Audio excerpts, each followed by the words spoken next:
Derrota brasileira, todas as análises dos personagens que fizeram parte dessa eliminação do Brasil na Copa do Mundo, tudo isso a partir de agora, Linha de Passe.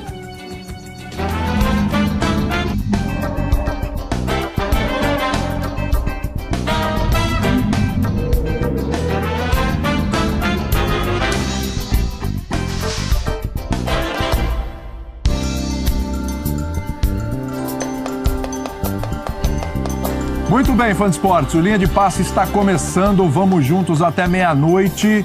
Hoje não tem muita divisão de blocos, não, vários. O tema principal é a seleção brasileira e seus vários assuntos, né?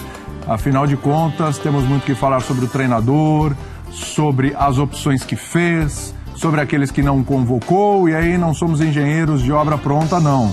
Já vínhamos falando sobre várias circunstâncias aqui envolvendo algumas opções da seleção brasileira que passaram por seu treinador.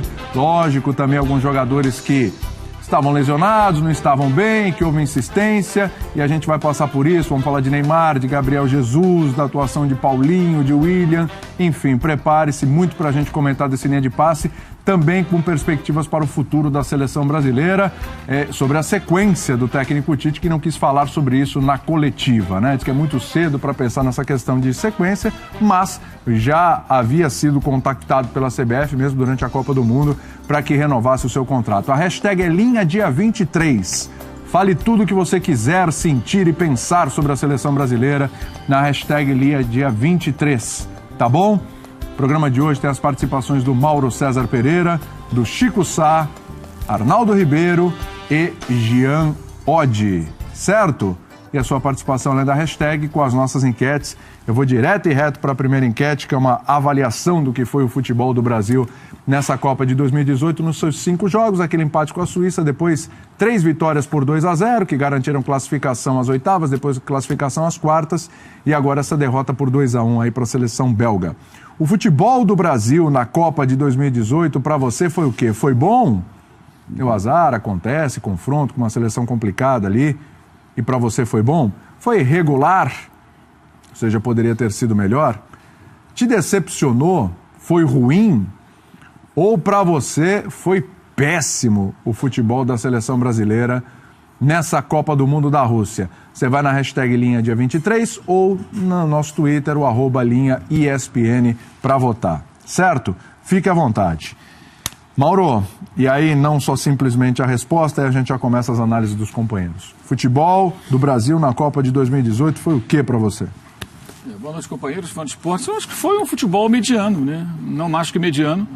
O Brasil teve adversários, até o jogo de hoje, de segunda linha para baixo.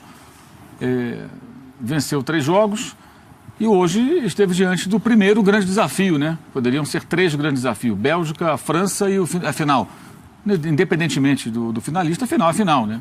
O Brasil chegando na final enfrentaria uma outra seleção com uma grande responsabilidade, até porque provavelmente seria favorito contra essa equipe. E o Brasil fracassou nesse primeiro grande desafio, que foi enfrentar a seleção da Bélgica. Acho que alguns pontos que a gente já vinha alertando, eles hoje ficaram mais evidentes. O Tite, acho que ele paga um preço e tem aí uma lição importante que pode ser aprendida por ele. Acho que a lição não é dada por mim, por você, por nós aqui, mas é pelo futebol, é pela Copa do Mundo, pelas circunstâncias. Lição de vida ali, né, no trabalho dele. Que é, primeiro, entender a diferença de jogador de clube e de jogador de seleção e Copa do Mundo, né? Essa acho que é a primeira delas. Como a gente já falava aqui, aliás, vários corintianos me xingaram até a 5ª geração quando eu falei: Fagner não tem nível para jogar na seleção brasileira uma Copa do Mundo. Não tem. Não tem. Sabe o garoto da pelada? Aquele garoto da pelada na rua, da escola, que é o melhor?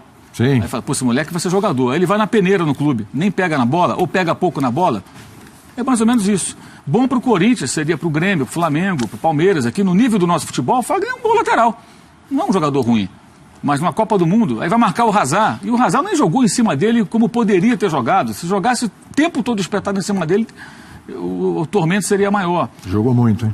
Paulinho em segunda Copa do Mundo, intocável. Por que intocável?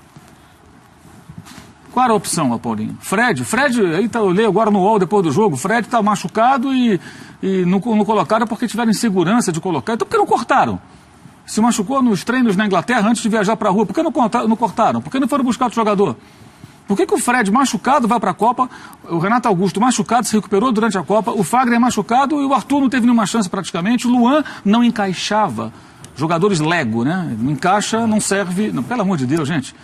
Eu acho que o Tite acabou acreditando muito naquela conversa, aquela retórica, essa história toda um misto de um tatiquês com uma autoajuda, e foi carregando isso com ele.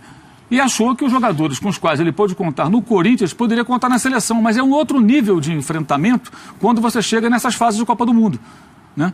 Eu tenho dito aqui, eu acho que os grandes times de futebol são os dos clubes europeus mais ricos, que montam seleções transnacionais. Mas na Copa do Mundo, quando vai chegando, a peneira vai ficando mais fina, você vai encontrar seleções que contam com alguns jogadores muito acima da média. Hoje foi o caso. Teve gente fazendo votação de Brasil e Bélgica, quem é melhor, escalando Paulinho, escalando William, reservas nos seus times, não colocando De Bruyne, não colocando Hazard.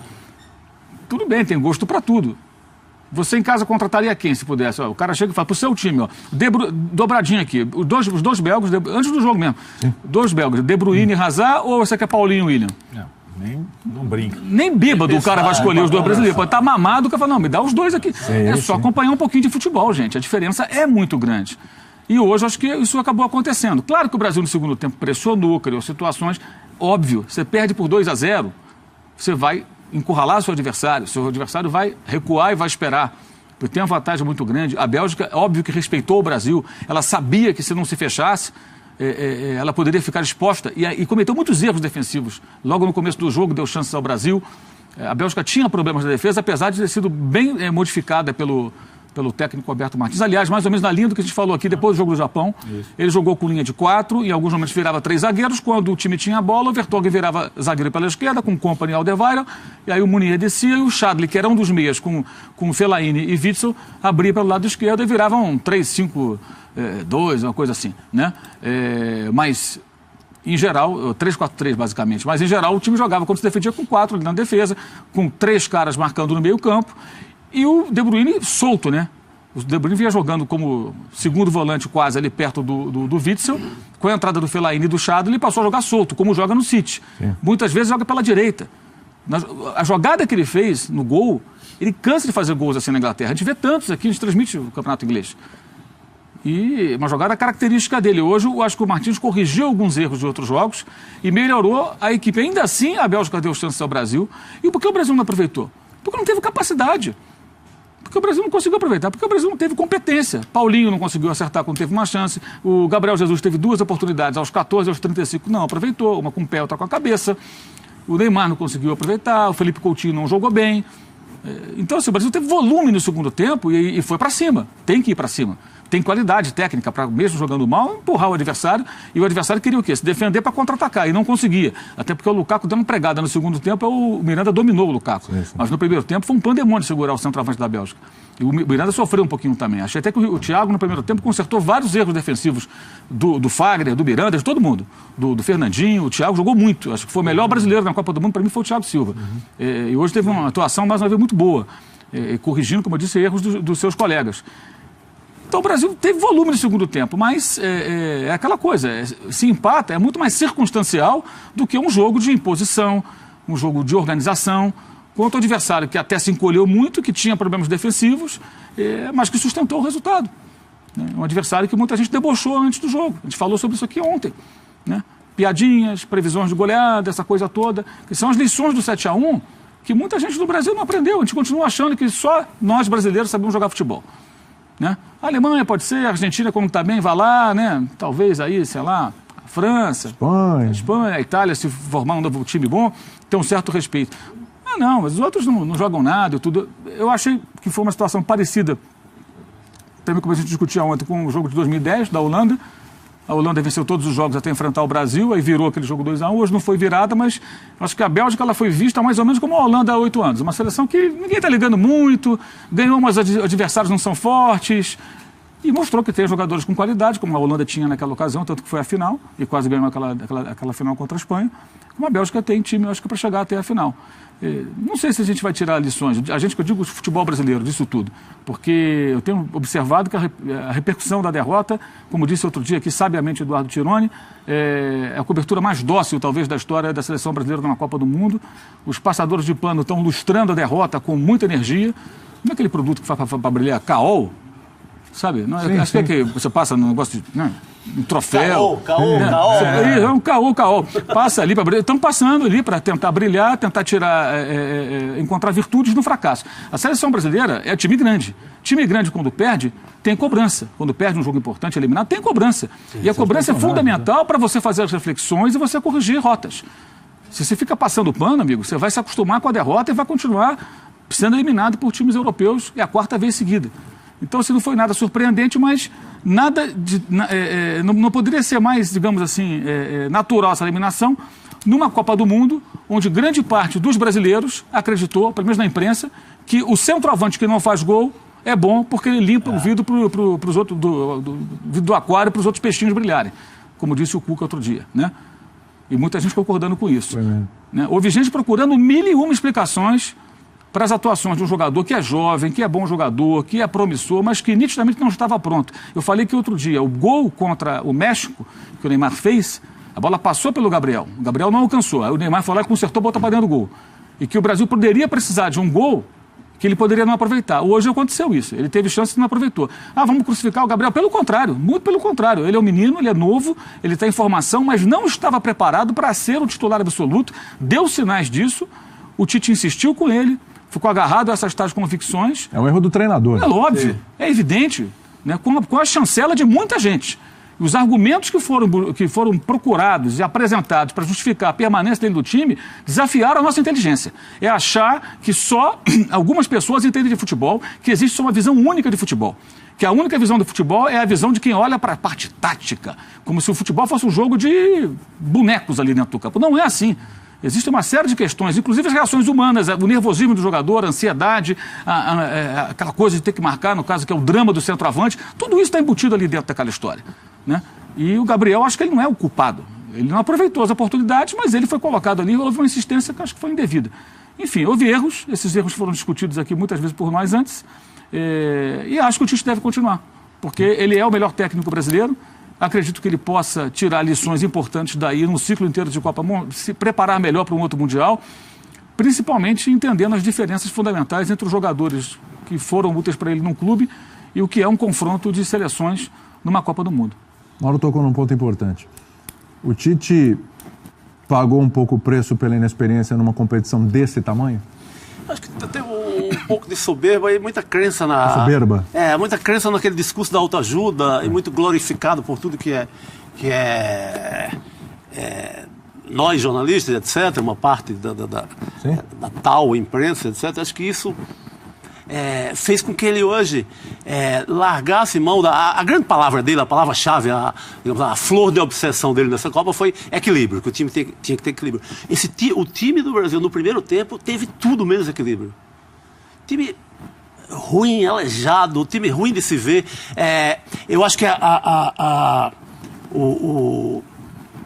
Bélgica jogou lindamente em cima da Avenida Marcelo com essa mania de ponta esquerda, né? Jogar lá para dentro. Você vê que o Miranda foi sacrificado o jogo inteiro. Ele teve que... Porque o Lukaku encostava mais mesmo para a extrema, né? Trouxe e deixou o buraco lá. Desde o primeiro tempo. Deixou o buraco. E parecia que o De Bruyne era um falso 9, de tanta... ali na frente, sabe? Então, o Tite levou um baile no primeiro tempo. O baile, falam nó, não foi um nó, aquilo é um navio todo de nó de marinheiro, sabe? Ele levou um nó. Claro que ia explorar a fragilidade do Fagner, né? O Azar explorou até pouco, podia ter sido mais... O Azar ficou muito preocupado em o tempo inteiro segurar mais a bola e tal, mas se fosse mais ofensivo mesmo no segundo tempo, que não foi, ficou mais resguardado. Me lembrou até o ganso do Santos e Santo André. Eu pensei nisso, até... Sério, Chico. Segurou a bola. E teve isso no escanteio, só que não daquele mesmo jeito. Preferia ceder um lateral do que um tiro de meta pro Brasil. Você foi muito bem nessa. Então, o Tite levou um nó sem tamanho. Sabe? Vê o Marcelo no gol, ele tá meio de costa, destabanado, querendo voltar para a ponta esquerda dele, sem ter a ponta esquerda mais. Foi um vareio. O primeiro tempo deu dó. É tanto que a locução oficial falou em apagão. Não se fala em apagão à toa. Então, eu acho que o primeiro tempo foi aí onde o Brasil perdeu, né? O primeiro tempo foi terra arrasada, foi difícil de ver. Interessante, estava vendo o jogo com o Arnaldo, e a gente parou para esse exato momento, quando a bola vai sair, podia ser o tiro de meta, ele ainda se esforça para empurrar para a lateral. Por quê? O tiro de meta, chutão para frente, amigo. Sim. Lateral, não. Sim. O Brasil vai cobrar. Sobe a marcação. Até sair da pressão para construir uma jogada. Ganha tempo, você pode recuperar a posse de bola, enfim. É a inteligência do jogador que faltou para muitos jogadores da seleção brasileira. Sim, total. Pois é, acho que é um lance que parece bobo, mas ele é muito simbólico, né? Essa bola do final do jogo do 10 da Bélgica, que é só um ano mais velho que o Neymar e já é capitão do time e escolhe sempre a jogada correta. E acho que a gente pode pegar a comparação aí, porque assim, eu entendo que eleger jogadores brasileiros que não foram bem nessa Copa, a gente não cabe nessa mão. Acho que talvez o Gabriel Jesus encabece a lista pela sequência, mas tem Paulinho, tem o William, tem mesmo Marcelo. Fernandinho foi muito mal. Fernandinho foi horrível. Desastre. Então são vários.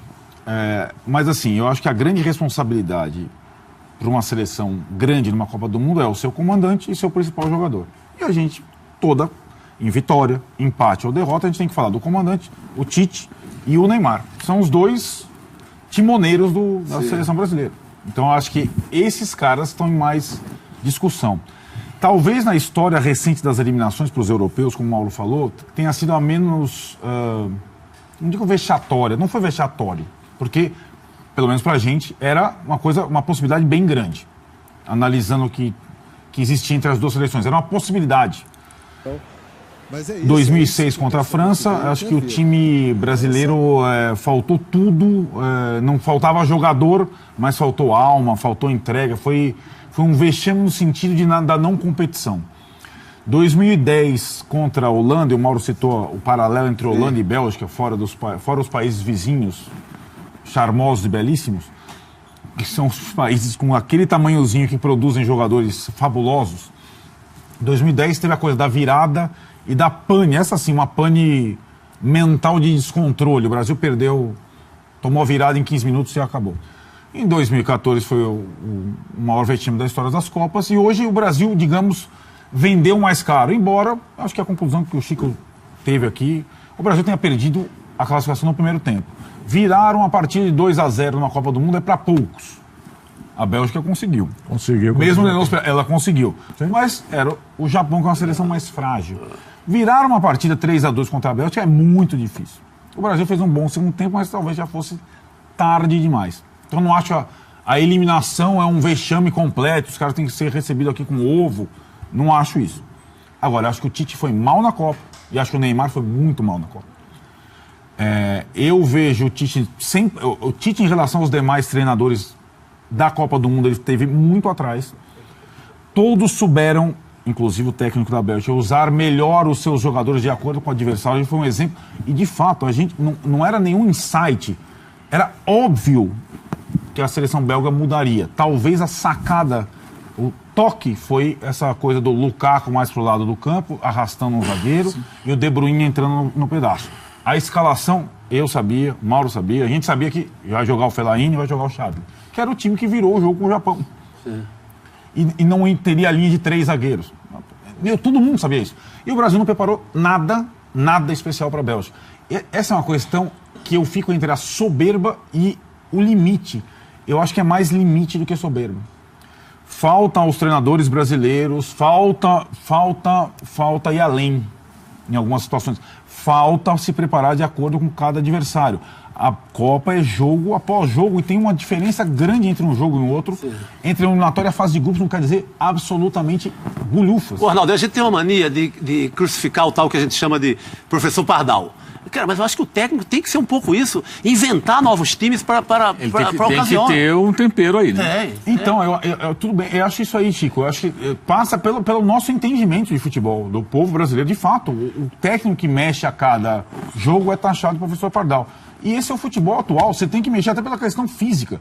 E, de novo, isso faz diferença na Copa do Mundo. Alguns jogadores brasileiros, tem um jogador que morreu fisicamente durante a Copa, foi pouco percebido. Felipe Coutinho morreu fisicamente depois do terceiro jogo. Ele não conseguia mais fazer a mesma atuação que ele tinha o tempo todo. Então acho que o Tite foi muito mal. Depois a gente vai até discutir o futuro, se ele deve continuar ou não. Tenho minhas ressalvas. Acho que o Tite fez um trabalho não melhor do que o Dunga em 2010. Todo mundo lembra o Dunga, passagem recente foi horrível, o Tite reestruturou. A Copa do Dunga em 2010 foi muito parecida com a do Tite em 2018. Eu acho também. Muito parecida. Concordo. Muito parecida. Muito parecida em erros e acertos. Em apego a convicções. Inclusive a questão de olhar para o banco e você ver o Tyson como viu o Júlio Batista. Perfeito. Né? Exatamente. Então acho que o Tite foi reprovado nessa Copa. Pode ter mais uma chance, talvez até mereça, mas foi reprovado totalmente. Totalmente. E o Neymar de 2018, ele não evoluiu nada em relação a 2014. Isso é impressionante. Você pegar o Hazard, que é da mesma idade dele, um ano mais velho, e ver o acerto nas atitudes, na escolha das jogadas, no jogo coletivo, meu Deus do céu, é uma diferença. Se hoje você tem, William, Arnaldo, você tem R$10 aqui, você compra o Hazard ou compra o Neymar? Eu compro o Hazard de olho fechado, cara. Eu não vou apostar num cara que eu não sei o que vai me entregar nunca. Eu acho até que ele foi melhor em 2014 do que agora. Então, e acho assim, e a questão do Neymar não é uma questão técnica e nunca foi. Nem em 2014, nem em 2010, nem em 2006, nem em 2002, quando tinha 2 anos. É uma questão de amadurecimento como atleta e pessoa, de escolhas certas. Ele faz sempre a escolha errada, ou quase sempre. E hoje não pode ser assim. Pênalti. E não pode ser assim, e não dá para ser assim. E ele prejudica o time. Ele prejudica o time. Você pode contar de novo na mão quantos jogadores brasileiros na Copa tiveram atuações melhores, desempenho melhor que o Neymar. São vários. São vários, não é só o Thiago Silva, são vários. E não dá pra ser assim. E não dá pra tratar o cara assim. Ou o cara entra num jogo coletivo e é mais um, porque o futebol hoje é assim, o Messi já saiu antes, o Cristiano Ronaldo saiu antes. Copa do Mundo, seleção, é outra coisa. Não é pegar a bola na tua área e levar até o gol e driblar todo mundo. Não é mais isso. Foi com o Maradona um tempo lá e tal. Não é mais assim. O jogo coletivo da Bélgica, como o jogo coletivo da França, com vários jogadores, não é só um Neymar, vários jogadores acima da média tecnicamente, isso é bom deixar claro, e fisicamente 2 times muito preparados, que é o futebol atual, o futebol moderno. O futebol moderno hoje é praticado pela Bélgica e pela França. E a gente tem que tirar o chapéu. O Tite tem que tirar o chapéu, o Neymar tem que tirar o chapéu e aprender. Aprender. Os caras não têm a noção do que está sendo feito lá fora, não é possível. Então, assim, o Brasil, de novo, na hora do aperto e do apuro, ele vai para tentar a jogada individual e tudo mais, e seja o que Deus quiser. E o Brasil, melhor no segundo tempo, não contou com a colaboração do Neymar. O Douglas Costa entrou bem, o Firmino segurou 2 zagueiros, o Renato Augusto entrou melhor, o Marcelo melhorou um pouquinho, e o Neymar não produziu absolutamente nada. Teve uma conclusão que o Courtois foi buscar, aliás, goleiro faz diferença, muito. Sim. O Uruguai que eu digo. Goleiro faz diferença, sim. Goleiro experiente faz diferença. Mais ainda, o Neymar poderia se consagrar, sim, se a bola entrasse e batesse a trave e tal, e fosse pro Santos ele fizesse. O Renato Augusto poderia se tornar o jogador mais iluminado da face do futebol brasileiro se ele tivesse feito 2 gols entrando, faltando 15 minutos, mas não foi isso. E a Bélgica mereceu passar. Essa é a principal coisa, e acho que é outra lição. Mas é como o Mauro disse, nós falamos ciclo após ciclo em lições, mas ninguém assimila isso. Nada. Continuamos jogando com o Messias, treinador que vai ter a chave, que vai juntar o grupo e vai ser na base da motivação, na mobilização nacional, e continuamos esperando o Messias craque que vai decidir Copa do Mundo. O Neymar não é Messias craque nem aqui nem na China, ou nem na França, e sai dessa Copa chamuscado. não só pela questão das polêmicas extracampo, mas pelo futebol apresentado, que foi bom apenas contra o México. Eu tenho um na lata para fazer sobre o Neymar, mas antes eu quero ouvir o Jean aí, para não... Sei que você quer falar do jogo também, eu vou entrar no na lata do Neymar para a gente falar especificamente do cara que era para ser o craque, era para ser o fator de desequilíbrio. O cara, como disse o Tirone na edição do Linha de Passe colado ao Jogo do Brasil, se viesse alguém de Marte ou de outro planeta, perguntasse quem é o craque desse time? Aquele menino ali, o Neymar e tal. Então deixa eu ver e tal. Aí visse o jogo, ia terminar o jogo e falar, é ele mesmo? Tem certeza? Jura que é ele? Fala, Jean. Eu em relação ao jogo, enfim, acho que concordo com a maioria das coisas que foram ditas aqui. Acho que em relação ao jogo, até vi um jogo em que o Brasil conseguiu criar muitas chances, conseguiu ter as suas oportunidades. Foi uma derrota de um jogo de futebol, quer dizer, não foi uma humilhação como a que aconteceu contra a Alemanha, é algo que acontece numa partida, poderia ter sido 2-1, poderia ter sido 2-0, poderia até ter sido 2-2, né? 2-1 foi. Agora, acho que é importante olhar para a derrota e pensar, não, bom, beleza, o jogo de futebol foi um jogo de futebol comum, e se entra a bola no final, a gente poderia ir para a prorrogação, e na prorrogação o Brasil poderia ter vencido, mas evidentemente, apesar disso, apesar das chances que o Brasil criou, apesar das finalizações todas, acho que ficam ali, não dá mais para chamar de alertas, porque o Brasil está fora da Copa do Mundo, mas ficam, para mim, são 3 lições muito grandes ali. Acho que, como o Arnaldo já disse, Tite e Neymar são os caras a serem citados, e eu já vi gente, né, execrando o Fernandinho, querendo colocar toda uma eliminação nas costas do Fernandinho, que não me parece fazer sentido nenhum, né? O Fernandinho está longe de ser o maior culpado por essa eliminação, embora tenha feito uma partida realmente muito fraca hoje. Mas ninguém discutia a escalação do Fernandinho na posição em que ele jogou a partir do momento que não se tinha o Casemiro. Então não adianta querer procurar outros culpados. O Gabriel Jesus, que foi visto como um jogador que poderia ter sido trocado, e eu falei também, para mim ele deveria ter sido já mudado. Depois de 2 jogos, acho que era o momento de trocar. Não porque ele fizesse uma Copa terrível, mas porque você tinha o Firmino no banco como alternativa. O Paulinho só seguiu na seleção brasileira porque fez um gol. Exatamente. Só por isso. Porque era o cara mais criticado. Era o cara que ia provavelmente sair do time porque não tinha como mantê-lo, já que ele não vinha acrescentando em nada, nem ofensiva, nem defensivamente. Comprometendo um setor vital do time, né? Exato. Comprometia ali um setor vital, sobretudo na marcação, acho, né? Não foi bem na Copa inteira e não saiu. E aí, acho que esse não sair é a primeira lição. É a lição para um cara que eu acho que sabe assimilar lições, que é o Tite. Eu acho que o Tite tem a capacidade de assimilar algumas coisas. Uma das coisas que ele precisa assimilar é que Copa do Mundo não é campeonato por pontos corridos. É que não dá para você ficar dando crédito porque você acredita naquele jogador. E a própria Copa do Mundo é um exemplo disso. A Bélgica é um exemplo disso. A própria França, que mudou pouco, mudou porque começou com o Dembélé como atacante e depois colocou o Giroud. Isso. Então, assim, todos os técnicos mudaram mais rapidamente. Mudaram depois de 1, 2 jogos, e não é o que o Tite fez. Então, assim, o Tite acho que tem que entender que a Copa do Mundo não é campeonato por pontos corridos. Pode até ser que seja, o fato dele não mexer se deva à fragilidade dos caras que ele tinha no banco.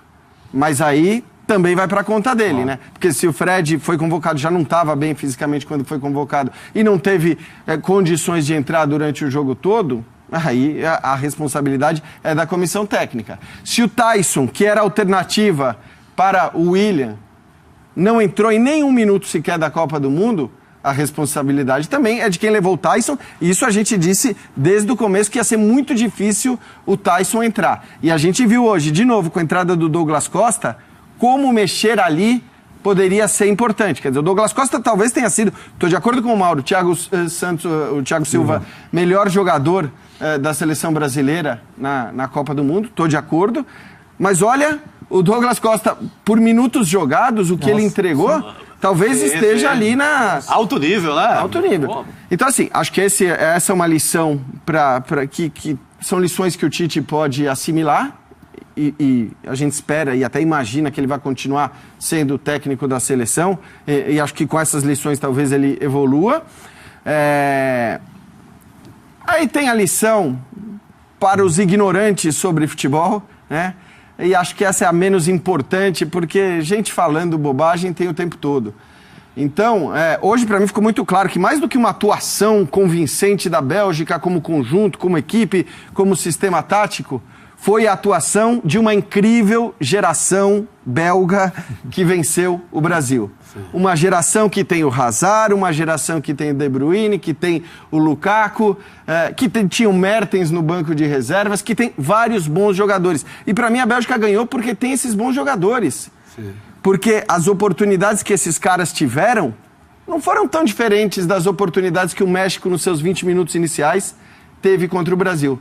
Só que quando você tem uma geração com essa qualidade, esses caras fazem a diferença. E o que jogou de bola o Hazard hoje, o que jogou de bola o De Bruyne hoje, o Lukaku foi muito importante também em grandes momentos. Então, acho que é a prova de que a geração belga era forte, sim, é forte ainda. Pode ganhar, pode não ganhar, porque o futebol é assim, mas o que não dá é para ignorante ficar falando sobre futebol e minimizando os jogadores dessa qualidade porque eles não nasceram no Brasil. Porque é só essa argumentação para dizer que esses caras não são bons de bola e hoje eles mostraram. E a terceira lição é a do Neymar. O Neymar, esse pra mim não tem, já tinha falado, não tem condição de assimilar lição nenhuma. O cara se jogou hoje 2 vezes, pateticamente, de novo. Ele até ficou com vergonha e pediu pra não olharem o VAR, porque ia ser de novo aquele mesmo vexame. Ele mesmo se arrependeu. Ia ser aquele mesmo vexame das outras utilizações do VAR com o Neymar. Quer dizer, o Neymar é um problema, porque o Neymar é uma solução e é um problema ao mesmo tempo. Quando você tem um cara com essa qualidade, craque do jeito que é o Neymar, com a capacidade que ele tem, e ele não aprende, porque a gente achava que ele tinha aprendido, né? E aí hoje acho que assim, os 2 lances mais marcantes para o Neymar, os 2 lances que vão mais repercutir de novo, fora, né? Por mais que tenha muita celebridade, que tenha ficado irritado com opiniões de imprensa estrangeira, de jornalistas estrangeiros e tudo mais, a verdade é que o Neymar ele continua caindo no mesmo erro. O Neymar é uma espécie de adolescente que não cresce. Peter Pan. Do ponto de vista de maturidade, ele não evolui nada. Do ponto de vista técnico, é um cracaço. É disparado o melhor jogador que existe no futebol brasileiro e para mim, sim, do ponto de vista de potencial, um dos 3 melhores do planeta. Tá ficando difícil essa história do potencial cá pra nós, hein? Porque a gente, sempre o potencial porque vê tem, o potencial.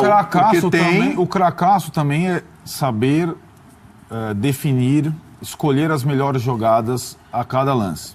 Exato. E ele tá distante disso, cara. Mas ele já mostrou esse potencial, né, Arnaldo? Mas no Barcelona ele fazia isso. Mas sabe o que eu acho mais grave nessa Copa? Cara. É que nessa Copa, ao contrário talvez de em várias outras ocasiões, ele tinha um álibi. Ele tinha o álibi da condição física que não era ideal e não era mesmo. Quer dizer, o Neymar talvez tivesse dificuldades de jogar futebol nessa Copa do Mundo, porque ficou meses parado antes do início da Copa do Mundo, e talvez tecnicamente ele não conseguisse entregar tudo que a gente sabe que ele tem a capacidade de entregar. Então, não vou dizer que bastava ele não fazer palhaçada, mas ajudaria muito até para a imagem dele, se ele não conseguisse jogar, se ele tivesse dificuldades físicas, que ele não fizesse as palhaçadas. E ele até mostrou em momentos um bom futebol, acho que sobretudo nas oitavas de final, mas também no jogo contra a Sérvia o Neymar jogou muito bem. Ele já tinha evolução física também ali no processo. Ele fez 2 jogos muito bons, acho que assim, um melhor certamente contra o México, o grande jogo dele. E o outro contra a Sérvia. Então, assim, acho que hoje tudo que ele não precisava era voltar a encenar. E ele é mais forte do que ele. Então, o Neymar, o Tite eu acho que consegue assimilar. O Neymar eu tenho sérias dúvidas. Deixa eu fazer esse na lata então sobre o Neymar, já que você deu o gancho, vamos lá? Quero a resposta de vocês sobre Neymar. A situação é a seguinte. A Copa do Neymar foi, definição de Arnaldo Ribeiro, fiasco. Jean?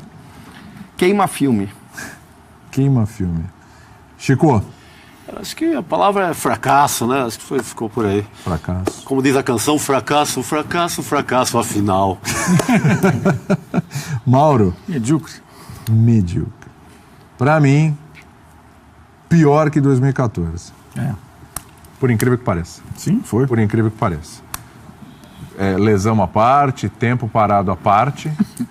Quando se esperava mais o Neymar, porque a história era quando chegar nas oitavas, né? está bem melhor fisicamente, até fez um bom jogo contra o México, mas hoje já era para ter evoluído mais ainda, e justamente no grande jogo, no momento mais complicado, no momento mais difícil, não apareceu. E hoje não tem a questão física. Ou tem? Não está 100%, mas também não está como estava no começo da Copa. Sim. É o jogo para o cara. É o jogo. Quem apareceu no jogo? Hazard. Quem apareceu no jogo? Lukaku. Quem apareceu no jogo? De Bruyne. Esses caras apareceram. Sim. O Neymar não apareceu. Então, para mim, tá por aí. 2014, ele acabou sendo vítima daquela situação ali com o Zúñiga no jogo contra a Colômbia. Ficou fora contra a Alemanha, etc. Enfim, ali foi 4 anos mais jovem numa Copa no país, uma pressão gigantesca. Perfeito. Fez uma Copa bem... Até por não ter participado do ocaso da seleção brasileira. Sim. De fato, essa Copa foi pior. Eu insisto, e eu coloquei queimar filme porque eu insisto que a maior decepção do Neymar nessa Copa do menos Mundo técnica e foi mais... pelo comportamento. Sim. Porque se a gente até olhar, o Cristiano Ronaldo foi decisivo no jogo contra a Espanha na primeira fase, jogou depois uma outra partida muito bem na primeira fase, mas também não foi bem na eliminação de Portugal contra o Uruguai. Acontece com os grandes jogadores, acontece com os craques, né? O Messi não foi brilhante também contra a França, embora tenha sido no terceiro jogo da primeira fase aquele que foi essencial, acho que para que a Argentina chegasse pelo menos às oitavas. Então acho que assim, num campeonato de mata, não é nem mata-mata, você pode ser eliminado em 90 minutos. Acontece até do grande craque não ir bem do ponto de vista técnico, do ponto de vista esportivo, isso pode acontecer. E o time é eliminado e a gente tem que entender que é jogo de futebol. Sim. E tudo pode acontecer. O que não dá para mim, por isso a palavra para mim é queima-filme, é para o cara continuar tendo atitude de adolescente. Agora para mim é o seguinte, no universo Copa do Mundo, que é um universo ali de 4 em 4 anos, que é um universo menor do que temporada a temporada, como a gente estava discutindo ontem, inclusive, em 2 Copas, embora acho que em 2014 o Neymar foi melhor do que nessa de 2018, o Neymar ainda em nenhuma Copa ele fez um jogo do tamanho que o Cristiano Ronaldo fez contra a Espanha, nessa. Ele não tem esse jogo, o Neymar. E você pode questionar se ele foi ou se ele não foi o melhor da Copa, escolheram ele como o melhor da Copa passada, mas o Messi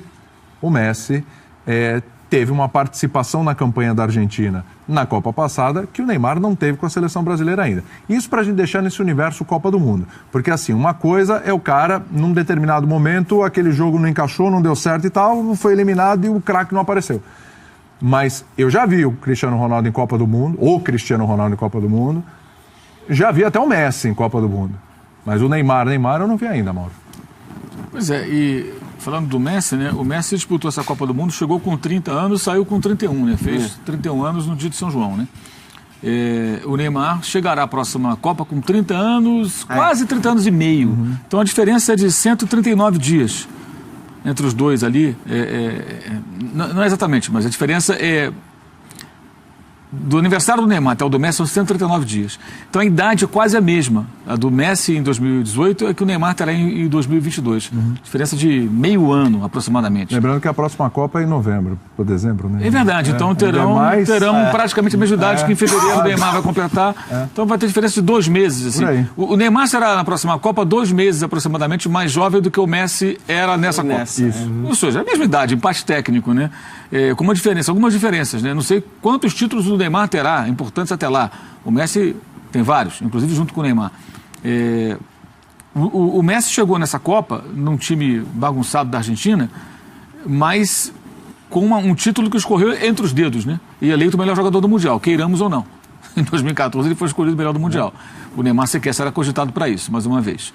O outro está machucado e tudo, teve o 7-1, ele não participou, mas dessa vez não vai ser, não tem como, né? Não jogou para isso. Então o Messi ainda chegou na Copa do Mundo, muito questionado, mas chegou com um currículo maior do que o Neymar tem hoje, não sei se vai se aproximar. Repito, em 2014 a Argentina não ganhou por muito pouco a Copa do Mundo. Ele mesmo, por pouco, não fez um gol que poderia ter dado o título.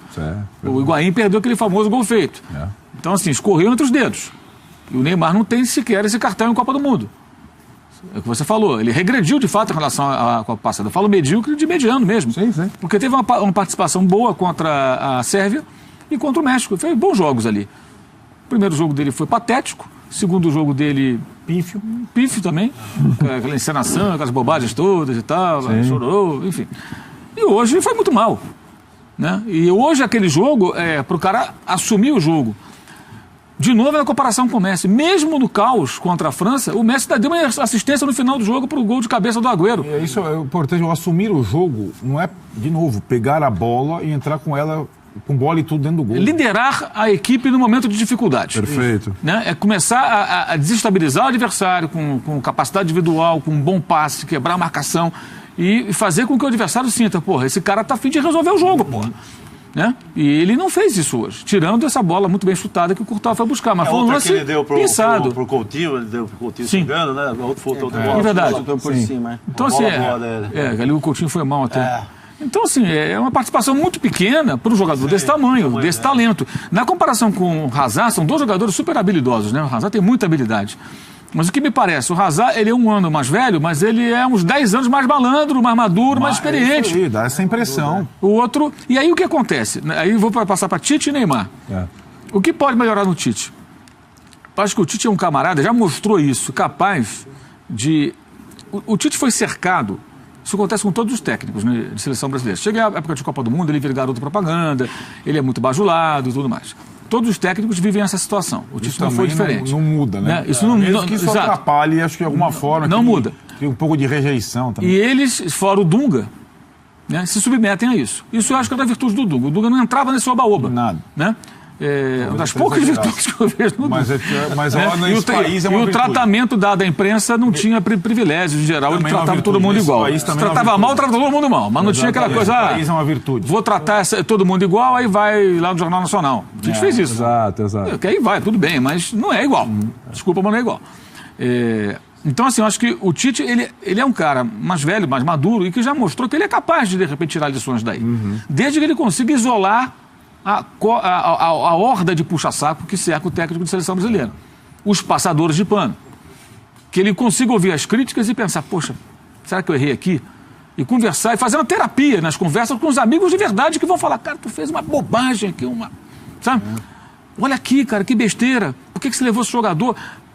Porque senão ele vai ficar se justificando e alguém passando o pano e ele ajudando a ilustrar e se enganando, achando que fez tudo certo, que foi uma fatalidade. Não foi uma fatalidade. E aí ele não vai melhorar como técnico para a próxima Copa. Eu acho que, se ele ficar, claro, eu acho que ele tem essa condição. Ele é um homem maduro e é um cara que acho que tem esse perfil. Digo isso com base na própria reinvenção da carreira dele. Ele virou um técnico top quando era um cara que estava à margem aí de tudo, né? Quando ele volta lá do mundo árabe para dirigir o Corinthians, ele não era o Tite, era o Tite. E de repente ele virou o cara, né? O Neymar, quase impossível que ele busque essa terapia, seja uma terapia profissional ou uma terapia de amigos de verdade, né? Porque amigo de verdade é aquele que fala a real para você, não é aquele que fica falando o que você quer ouvir. Isso é uma coisa muito óbvia, qualquer um sabe disso, qualquer um minimamente inteligente sabe disso.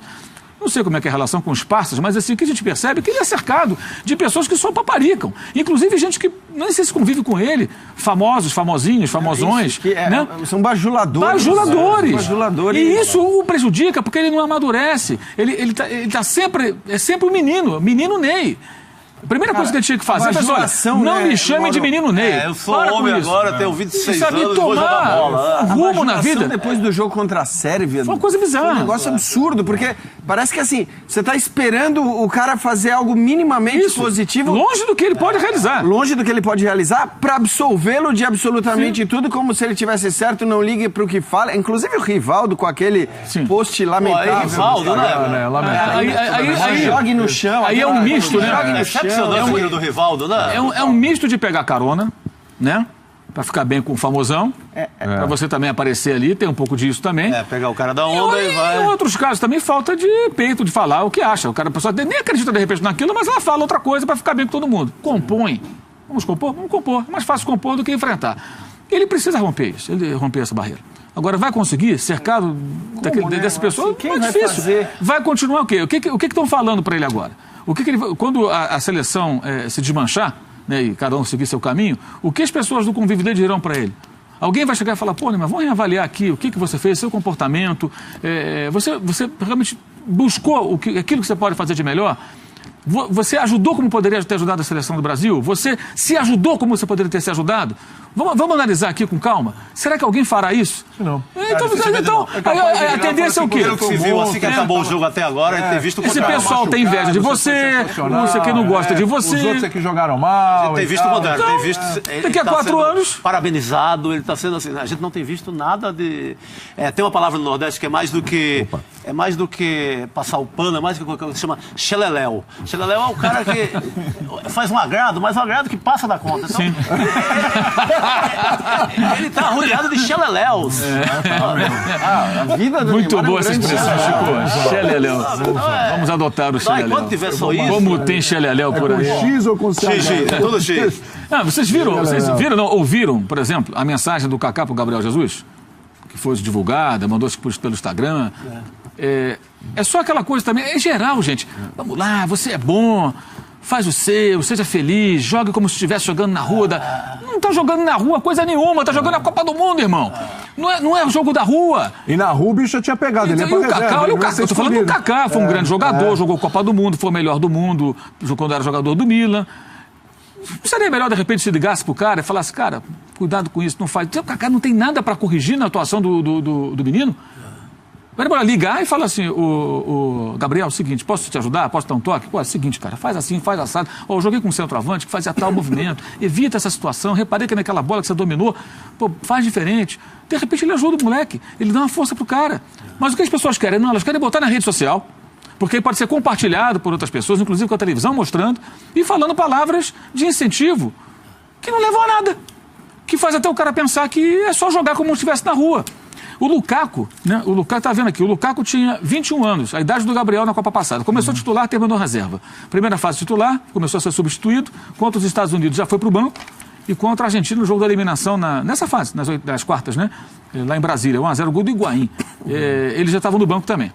Entrou no decorrer do jogo. Então o Lukaku foi perdendo o prestígio, tinha a idade do Gabriel. Nessa Copa, ele já tem gols, ele hoje, o segundo tempo não foi bem, acho que deu uma pregada, né? Sim. Mas o primeiro tempo ele infernizou, e o segundo gol é um gol que eu imagino que o Manchester City, ou a seleção brasileira, pode um dia marcar uma jogada puxada pelo Gabriel Jesus, porque ele é forte. O Lukaku pegou a bola lá na intermediária de defesa, arrancou com a bola, trombou com o Fernandinho bateu nele, caiu, num derby de Manchester ali momentâneo, né? E conduziu, tropeçou ainda no final e conseguiu fazer o passe, e o De Bruyne arrematou para fazer 2-0. O Gabriel tem condições de fazer esse tipo de jogada, ou de se desenvolver nesse sentido, que ele tem boa técnica, ele é um bom jogador, ele é forte. E mais, Mauro. E daqui a 4 anos ele pode evoluir esse ponto. Na época, o Lukaku estava emprestado ao Everton. Depois foi comprado, o jogador mais caro contratado pelo Everton, pago ao Chelsea, que era o dono do passe. Onde trabalhou com o próprio técnico agora, né, no Everton. Trabalhou com o Roberto Martínez. Exatamente. Sim, quando ele veio do Wigan, antes dele sair. E depois foi para o Manchester United, comprado por um caminhão de euros, lá 100 milhões, algo em torno disso. Ou seja, esse rapaz, nessa Copa, ele é um centroavante diferente do que era aqui no Brasil, que é normal. O Jesus, se evoluir, e acho que vai evoluir lá no City, com o Guardiola e seus Blue Caps, ele será melhor em 2022 do que agora. Então, mas isso é essa questão, né, Mauro? Porque do ponto de vista... Mas não perder a posição, né? Vamos claro. com ele até o final. Uma teimosia do cão, gente. Aí até sacrifica o garoto. Ele até colocou o Firmino em 2 oportunidades sem tirar o Gabriel Jesus. Mas o que eu acho interessante, até nessa comparação com o Neymar, é que assim, o Gabriel Jesus ele é exatamente o oposto do Neymar. Eu sempre falei pra mim, até quando surgiu muito jovem, que não conseguia ver no Gabriel Jesus a qualidade técnica, aquele craque que as pessoas imaginavam que ele pudesse vir a ser, do ponto de vista de potencial técnico, né? Porque o Neymar, moleque, com 17 anos... Ele não é tão hábil. Ele não é tão hábil. Acho que ele tem boa técnica, mas não é tão habilidoso. Isso. Assim, e ele é forte. Ele não é um cara de outro... Porque assim, o Neymar é outro patamar, é outra coisa. Tecnicamente é um cara de outro... Mas assim... O Gabriel Jesus, ele é exatamente o oposto do Neymar no sentido de abertura para ouvir as pessoas, conselhos, críticas. Óbvio, assim, para mim, inclusive, assim, o principal fator que faz com que o Gabriel Jesus seja esse cara e o Neymar seja esse cara são a mãe do Gabriel Jesus e o pai do Neymar. Quer dizer, essas duas figuras é que tornaram esses dois jogadores tão diferentes no sentido de ouvir críticas, ouvir elogios, ouvir conselhos, mudar, não se achar autossuficiente tão jovem. O Neymar já não é mais tão jovem. Essa foi a Copa em que ele fisicamente estava no seu auge, né? Porque é isso. Hoje em dia o jogador não chega aos 30 anos e você fala, pô, essa é o auge, é a principal Copa da vida do cara. Atacante, 30 anos, já começa... Ele pode ser, é claro que pode jogar a Copa com 30 anos, pode jogar com 34 e se cuidar, pode jogar até pela categoria que tem, pode até jogar uma Copa com 37, 38 anos.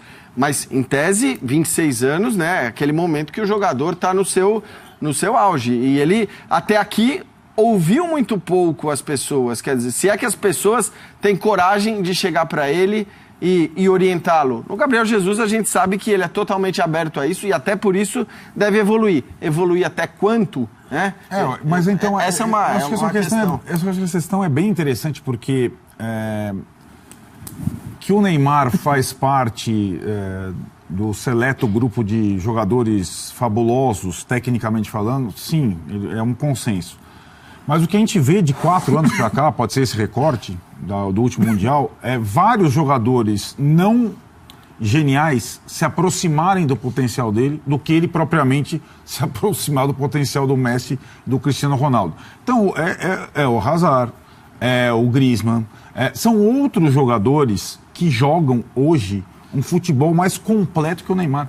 Isso é incrível, entendeu? Eu acho que essa ideia do craque fabuloso, ela talvez não se realize. Talvez ele fique pelo caminho. Em alguns momentos ela até se realizou, né? Na Champions, enfim, sim, ele fez grandes atuações, decidiu grandes jogos. Faz um tempo. E acho que ele era quase muito... 3 anos. 3 anos, mais 3 anos. Ele era o craque decisivo no Barcelona, em alguns jogos. O melhor Neymar foi aquele. Qual o problema dele ser o coadjuvante do Messi? Ou eventualmente dividir protagonismo, como em 2015 eles dividiram. E mais. Nessa conquista da Champions League. Chegaria na Copa muito melhor. E o protagonismo dele, mesmo o PSG, está arriscado se o Mbappé foi campeão do mundo brilhando. É isso. Sim. Então, assim, dá tudo errado na cabeça dele. Tá tudo errado. Cheguei aos 26 anos, fiz tudo errado. Sou craque, mas fiz tudo errado. E fiz tudo errado. Se eu continuar nessa, eu vou ficar pelo caminho. O cenário, que acho que a gente vai falar no tudo segundo errado. bloco, né? Do cenário dele no... Futuro? Vamos no segundo bloco. Porque acho que tem muito ingrediente interessante nessa volta dele. Até pensar numa possível ida para o Real Madrid, aquela história e tal também. Isso. Segundo bloco, vamos nessa. Jogadores menos geniais que ele, da idade dele, evoluíram muito mais nos últimos 3, 4 anos do que ele. Isso para ele deveria ser preocupante. E evoluíram sem pegar a bola e fazer o gol do Pelé. Evoluíram em todos os aspectos. Escolhas, jogadas corretas, decisões, comportamento, atitudes, liderança, todos evoluíram bastante. E ele, como falaram aí, Peter Pan está no mesmo estágio. Ou regrediu, porque fez opções piores. Eu acho que regrediu. Regrediu porque ele fez a opção de regredir, claro, inconscientemente, na hora que ele escolhe deixar o Barcelona naquela companhia e virar a estrela maior do PSG. Acho que ele comportamentalmente ele regrediu e não tem dúvida nenhuma. Vocês não acham também que houve muita, digamos assim, muito esforço para entender isso e pouco questionamento, né? Não, ele quer ir para o PSG porque ele quer ser o protagonista. E ser o melhor do mundo. Necessidade. Mas a gente falou futebol muito coletivo. disso, né, não, mas eu digo, a gente falou aqui, claro. mas eu digo, no geral, Já é uma escolha. Cara, futebol são 11. O que você prefere? Então, você ser o protagonista de um time que você não sabe do que vai dar, que vai se formar, os caras têm dinheiro, mas não sei se terão competência, ou você continuar num time que invariavelmente é forte, alguns anos mais do que em outros, né? Jogando com um cara que é o melhor do mundo. Não é melhor? O Pelé, por que o Pelé foi tantas vezes campeão pelo Santos, fez tanto sucesso? Porque o Pelé também jogava do lado de uns caras. O time do Santos era sensacional. Né? É um time que, se fosse hoje, todo mundo jogaria na Europa, porque o clube não conseguiria segurar aqueles caras.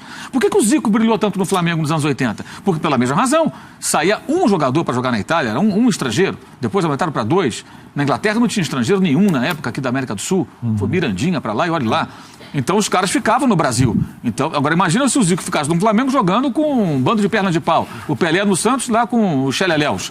O próprio não ia dar. O próprio Neymar no Santos, Xelelé foi ótimo. O próprio Neymar no Santos, na passagem pelo Santos, ele era o protagonista, mas aquele time funcionava muito bem também. E tinha o Ganso no melhor momento da carreira dele. Tudo. Lógico que o PSG tem ótimos jogadores. Evidente. Mas por que você sai de um ambiente onde você é um dos melhores, de um time muito forte, de um clube gigantesco, Porque você tem que ser o protagonista. Pra mandar, né? Qual a necessidade Eu acho que tem uma de ser o protagonista? Você é um doce. Claro, né? então, mas acho que é melhor ser o melhor crime ator infinitamente mais importante. melhor ser o melhor ator coadjuvante, podendo ser o ator principal em breve, ou você ser o quinto, sexto, lá o oitavo? Então, mas acho que é uma coisa curiosa, isso é tão interessante e importante. Acho que tem uma coisa, aspas, cultural nossa, como jogador de futebol, que é um incentivo a isso. Sim. É um incentivo ao protagonista, ao craque, ao melhor do mundo. Então, vai passando de um para o outro e o outro vai incentivando a isso.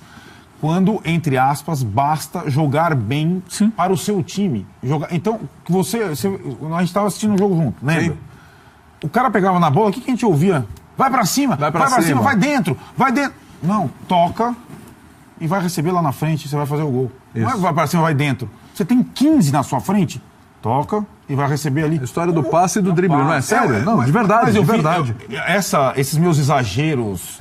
Daqui a pouco eu não tô desabafando, daqui a pouco eu vou sair de férias. Esses meus exageros, passe, drible, vão por aí, entendeu? Sim. Porque é uma mentalidade doentia. O cara quer ficar dando uma caneta quando o negócio ele tem que tocar a bola, receber e botar a bola dentro do barbante. Dane-se a caneta, meu Deus do céu. A caneta só é importante se ela for alguma coisa objetiva. E o cara ele tá cada vez mais jogador de freestyle. Como o Lukaku deu uma caneta hoje no Miranda, ficou no final. Né? O Lukaku deu uma caneta no Miranda. Pois mas deu os trancos e barrancos lá. Mas o objetivo era pra cima. O Gabriel Jesus deu uma caneta hoje. Eu lá no lance do deu uma inutilidade gigante. E o incentivo é pro cara. Vai dentro, vai dar a caneta. A gente vive nesse negócio. E é ruim. E nós estamos parados no tempo nesse aspecto. A gente não evolui coletivamente. Os jogadores não evoluem coletivamente. O banho técnico e estratégico que a Bélgica deu no Brasil é mais do que a estratégia do treinador, as decisões táticas, que também foram importantes, é o comportamento coletivo de todos os jogadores.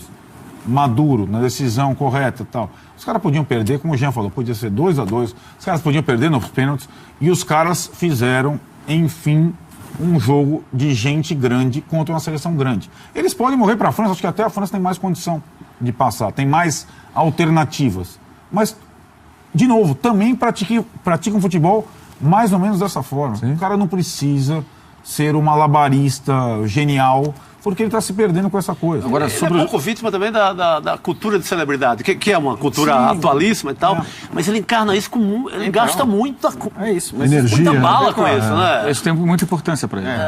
Isso é muito, uma parte muito grande da vida dele. Agora, eu achei que, só falando rapidamente do jogo, assim, eu vi muitos lamentos, assim, se aquela bola do Thiago vai na trave, vai dentro do gol,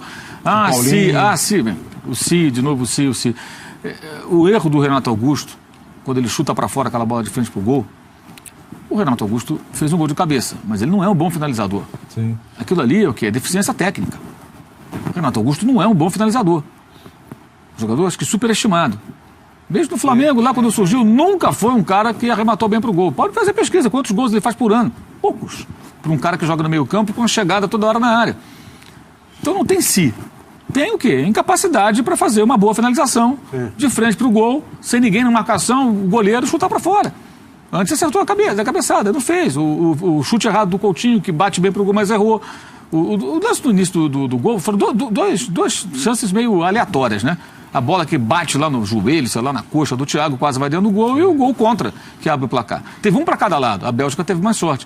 Mas eu acho que tentar resolver o jogo a esses detalhes... E o Chuchu Razak passar a rente à trave no segundo tempo. Exato. Né? Mas até nisso, sabe, Mauro, até no detalhe, se a gente for levar ferro e fogo, o escanteio a favor do Brasil, que morreu na trave, o escanteio da Bélgica, que foi gol contra, a possibilidade da Bélgica fazer um gol no escanteio era 1000 vezes maior do que a do Brasil, porque foi tão falado, 1000 jogadores mais altos na área. Então o Neymar estava marcando na área e a Bélgica prescindia do Lukaku na bola era defensiva, que não precisava de tanto jogador alto, e o Lukaku pega uma bola contra-ataque de escanteio, porque ele está fora da área. Sim. E leva para o segundo gol. Mesmo sendo um dos mais altos do time. Mesmo sendo um dos mais altos do time. Então, isso tudo está num jogo eliminatório. Mata, como disse o Jean. Todos esses detalhes precisam ser considerados. Não, e ainda, né? O Tite considerou poucos deles. Não, e nenhuma medida foi tomada para tentar resolver esse problema ali do lado esquerdo. E faltou também a ele as ferramentas, né? Porque ele não tinha o Casemiro, jogou o Fernandinho, cadê o outro volante? Ele não tinha ninguém com essa característica, só se você pusesse o Marquinho ali.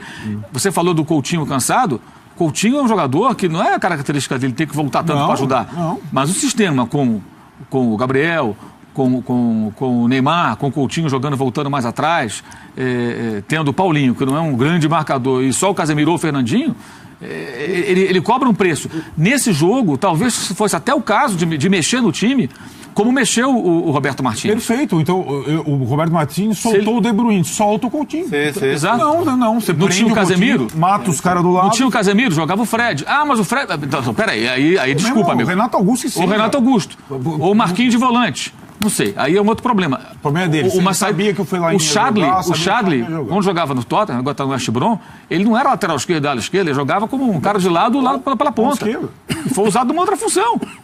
Mudou. Então, assim, os técnicos fazem isso, aquela história que a gente falou de ser um pouco professor Pardal. E eu vejo muito essa questão. O Tite é assim, o Tite é assado. Eu vi várias vezes ali sobre isso. Bem, o Tite é assim, beleza, não serviu, não foi o bastante. Então, que se discuta isso e que ele entenda que para esses desafios, né, ele talvez tenha que se reinventar um pouquinho mais, ou muito mais. Não basta ser o técnico que programa. O Muricy era assim também. No tricampeonato do São Paulo, no título pelo Fluminense, depois pelo Santos, brasileiros, e depois a Libertadores. O Muricy nunca teve facilidade de usar banco, de usar elenco, de mudar durante o jogo. Era um tormento. Escala o time e começa. E vira a mesma coisa. Ou vai bem, ou então é um pandemônio. Telê. Era brilhante. E isso cada vez é mais necessário. Mística, meio de superstição, sabe? Manter o Jesus porque ele faz então, gol, sabe? A questão é essa. O fato do Brasil religião, ter criado muitas Jesus, chances, então. e o Brasil criou muitas chances, e o Courtois, de fato, foi essencial, acho que na classificação belga também. O Courtois foi uma figura importante nessa classificação, pegou várias bolas difíceis e tudo mais, mas isso não exclui a avaliação de que o Tite poderia ter feito mudanças, porque aquelas peças que eram peças frágeis nas últimas partidas permaneceram sendo frágeis, quer dizer, continuaram. Então, ainda que o Brasil tenha criado, sei lá, 26 chances de gol e o Courtois tenha salvado tantas delas, talvez o Brasil pudesse ter criado 38 chances de gols, 40 chances de gols. Então, assim... Ou aproveitado, né? O goleiro defende porque a bola é defensável. Várias criadas pelo Douglas Costa, Renato Augusto, caras que... O Kleber Xavier falou disso na coletiva, né? O assistente do Tite. Aí na hora eu pensei, como é que foi? Eles estavam juntos já, Chelsea e Corinthians. O Cássio fechou o gol, o Chelsea finalizou bem mais, não conseguiu fazer o gol, o Corinthians foi lá com o Guerreiro, meteu a bola dentro do balaio e fechou e ganhou de 1-0. Na coletiva, o Kleber Xavier, o Tite foram falar, não, mas realmente nós fomos os campeões aqui, vencemos o jogo, mas eles finalizaram muito, né? Não, quer dizer, dá um tempo, que nem aquela história que a gente falou outro dia aqui. O Neymar tá no meu time, eu defendo. Neymar do time adversário, pau nele, né? Todos são iguais. Lógico, são seres humanos, são técnicos e tudo. Não dá. Esse tipo de argumento não cola. Não cola. Se o jogo tivesse 2-0 no Brasil, possivelmente nós teríamos mais finalizações da Bélgica do que do Brasil, porque a Bélgica ia fazer como fez contra o Japão. Ia pra cima do Brasil para tentar buscar. Isso é circunstância do jogo, gente. Não dá para analisar só por esse lado. Só um detalhe, 24 jogos de invencibilidade da Bélgica, né? E a gente estava falando, não vi um jogo ainda, eu já vi o Cristiano Ronaldo ser o Cristiano Ronaldo, já vi o Messi ter momentos de Messi, mas não vi o Neymar ter momentos de Neymar. Se trouxer para a realidade hoje do Neymar, eu já vi o Cavani ser Cavani, e foi agora há pouco, hein? Na outra Copa, o Soares foi Soares, estava machucado antes da Copa. Ele classificou. O Cavani foi Cavani contra Portugal. O jogo da Inglaterra, então, aqui em São Paulo, o Soares foi um demônio. Um monstro. E já viu o Mbappé sem o Mbappé, hein? Pode ser ainda muito maior, mas já viu o Mbappé sem Mbappé e foi nessa Copa também. Mas acho que assim, tudo bem. Só para trazer a atuação individual do Mbappé foi absurda, mas assim, o Neymar já fez grandes jogos. O último... Tô falando em Copa do Mundo. Então, mas o jogo... Para mim, o jogo do Neymar contra o México foi um grande jogo dele. Fazer justiça porque eu tô o jogo do Mbappé contra a Argentina. Então, tudo bem, a gente pode graduar e dizer, claro que o jogo do Mbappé contra a Argentina foi maior do que o jogo do Neymar contra o México. Mas o que eu quero dizer, em se tratando de uma Copa do Mundo, se o cara faz 6 jogos no nível que ele jogou contra o México, ele não precisa fazer uma atuação do nível que o Mbappé fez contra a Argentina. Ele teria regularidade. Isso é uma regularidade. Ele ajudaria o time em todo o jogo. Alterna assim, uma partida contra a Sérvia e uma partida contra o México. Uma como a Sérvia, outra contra o México. Tá ótimo. Mas o problema é que é isso. Na média, ele tá entregando muito pouco, de fato. O problema é muito sério. Vou inverter aqui, antes de ir para o intervalo, nós vamos fazer as notas e na volta do intervalo a gente fala dessa questão futura. Para Tite, para Neymar, né, seleção e tudo. Neymar aí, sabe Deus o que vai acontecer agora, às vezes fica no Paris Saint-Germain, se vai para o Real Madrid, se no Real Madrid ele encontra o Cristiano Ronaldo, se o Cristiano Ronaldo já foi para a Juventus, enfim. Vamos com as notas naquele padrão. Nós tivemos uma votação envolvendo inclusive Tirone, né? O Chico participou de metade ali, né? O Mauro Ele baixou umas notas. Exatamente. Só quebrei o otimismo de vocês. Quebrou um pouco o otimismo, não é? Quebrou o Xeleléu. Mauro Marrera. A lente rosa. Isso, a lente rosa. E agora, vamos com o Chico e com o Mauro aqui de qualquer forma, porque o Chico não participou da votação como um todo. Então nós definimos as notas assim e vamos lá. Pode mandar o sarrafo aí, hein? Alisson, nota 5. Olha, eu passo sempre de 5,5. Eu acho que ele não teve culpa no gol. Não fez nada de bom nem de ruim. Ele, coitado. Mas levou 2 gols, assim. O goleiro que levou 2 gols. Copa do Mundo. Entre 5, 5. 4,5, 4,5. 5, 5,5, por causa também aquele calcanhar do Company que se entra, que ia ser um golaço. Ele foi bem.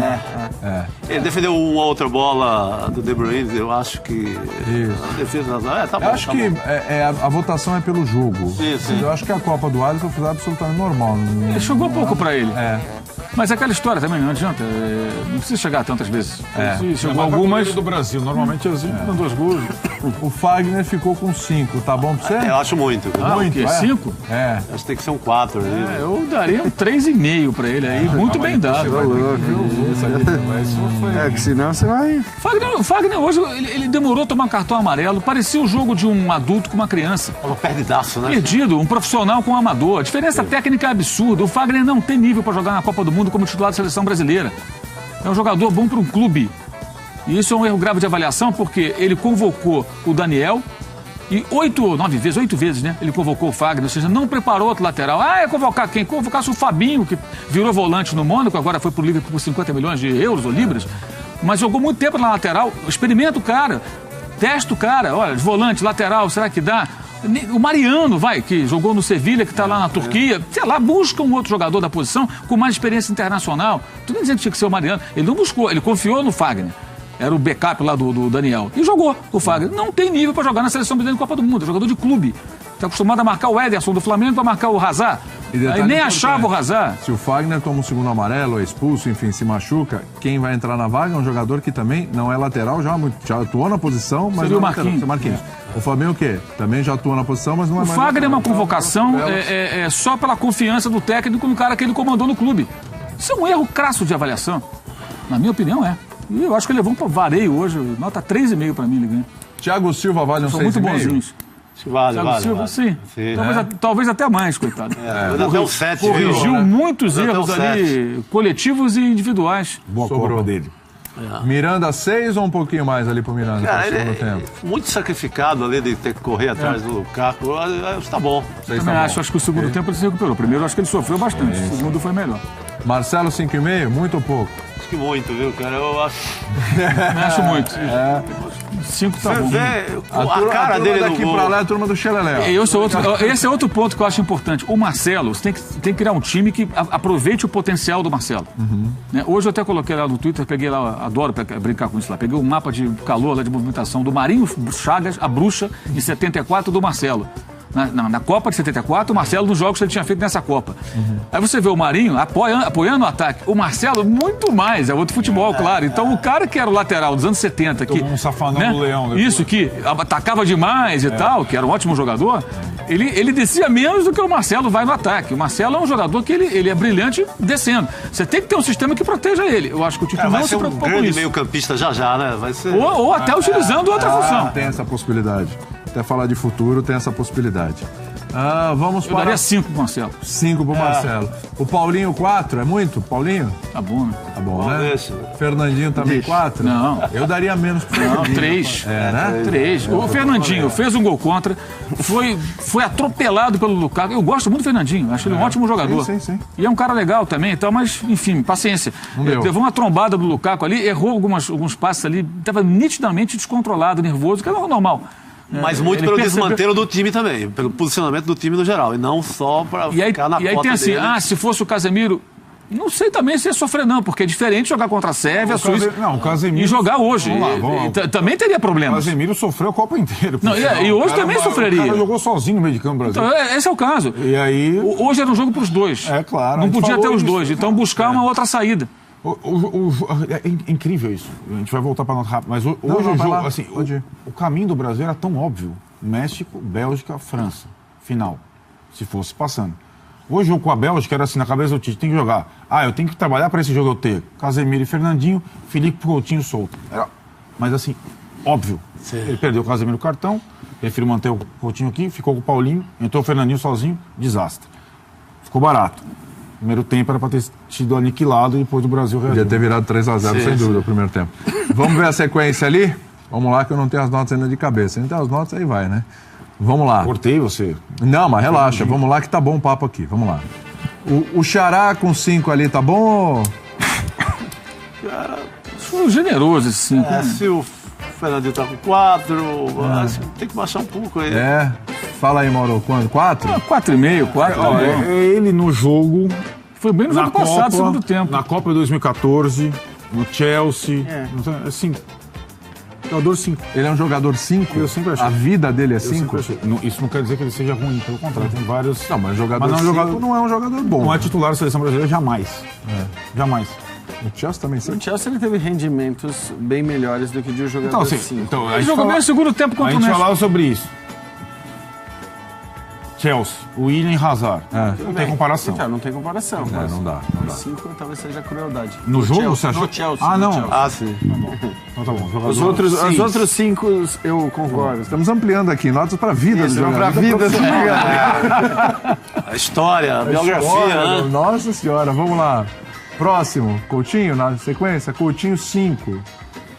Hoje é o Coutinho 5, hoje foi isso. Pela assistência o 5, hein? Aqui, ele deu um passo pro gol, né?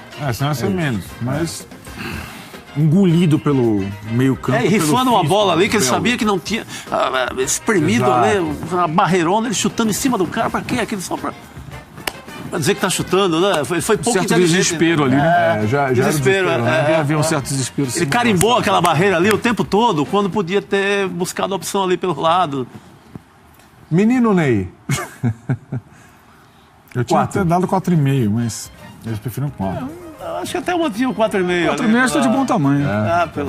Mas chutou aquela bola que o Courtois defendeu. Courtois que não foi bem contra o Japão, mas que hoje foi o goleiro. É outra questão também. Ele pode até frangar agora no jogo lá, no momento, Karius lá, Muslera, sei lá. Mas ele hoje, no jogo mais importante da história da seleção belga, né? Possivelmente, porque como eles perderam para a Argentina em 86, que era o jogo mais importante, né? Que eles poderiam avançar, então dá para dizer que acho que é o jogo mais importante da história da seleção da Bélgica. Ele foi o Courtois, do Atlético de Madrid, do Chelsea, goleiro muito seguro, né? E grande, né? Usando o seu tamanhão lá, 2 metros, para fazer a defesa no chute do Neymar. Mas acho que o Neymar ali teve esse arremate, poderia ter mudado o destino do jogo. Se tivesse um goleiro mais ou menos, se fosse o reserva, o Mignolet, fácil. Tranquilamente. Essa bola estava lá dentro do gol. O Mignolet só é maior que o Karius. E foi reserva dele na final da Liga dos Campeões. Você vê que desgraça.